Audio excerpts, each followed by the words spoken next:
Hi, welcome to another video from Counselor Tips. In this video, we are going to be talking about traps and how not to fall in them. This is specifically related to motivational interviewing, but for goodness gracious sake, can I just say that as a counselor for over 20 years, there is plenty of opportunity to fall in the client's traps no matter what theory you're using. So stick with me and we'll cover what the traps are and how not to get involved in them. Awareness of traps really comes from recognizing that they exist and to recognize how they may be showing up in our own conversations. Falling into traps may happen if we're not staying aware. Yes, there are ways to recover or get out of the traps if it does happen. But hey, first, let's heighten your awareness of what the traps are so that you can avoid them completely if possible. It is really the relationship with the counselor that can either increase or decrease a client's resistance. There are 5 different traps that counselors can fall into that will actually increase the resistance of clients and maybe even their families. The confrontational trap. The confrontational trap is the counselor knows that the client has a problem and confronts the client about it. You know, I know you probably wouldn't say this, but it's happened. An example of the confrontational trap might sound something like this. You're really screwing up. You're at the end of the line. There aren't any alternatives left for you. The client's response might be trying to minimize that the problem exists or denying it altogether.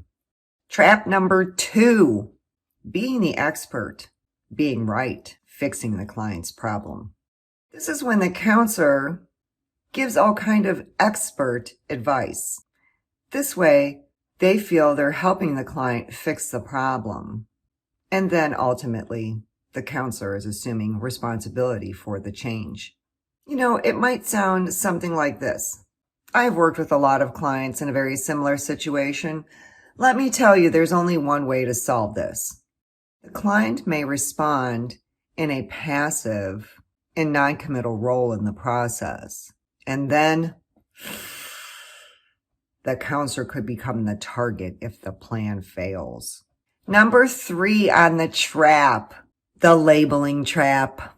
This is when the counselor will apply a diagnosis or a label for the problem and then expects the client to accept that label.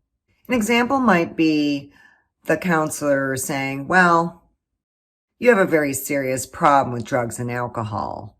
Unfortunately, clients will frequently respond with being defensive and just denying that there's a problem at all. Number 4, the blaming trap. This is where the counselor implies or directs blame on the client for the problem. Here's an example. You're responsible for the financial problems that your family has. Clients may respond with something such as an unwillingness to recognize that there's a problem, inability or unwillingness to cooperate. They may accept responsibility or not, and they may or may not take any kind of advice. And the last trap covered in this video is the premature focus. This is where the counselor decides the agenda on behalf of the client and prioritizes the focus of counseling without any input from the client. An example could be something like this. A counselor says, well, the court says that you have to start drug and alcohol counseling, get a job, and do community service. I want you to start intensive outpatient counseling next week. A client or even a family of a client may respond, struggling with the counselor's course of change that they have dictated. They may drop out or be non-compliant with any kind of counseling or treatment. Family members may struggle with some kind of time management and financial adjustments to this prescribed or premature focus from the counselor. Clients may have lack of follow-through. Family members may appear unsupportive or even resistant to treatment. So take heed. Make sure that you're keeping the focus on the client, engaging them in their treatment, and letting them direct the kind of change that they want to make in their life. If you like this video, please consider sharing it with another counselor. If you find that you're learning from Counselor Tips, please consider subscribing to this channel. I hope to see you soon.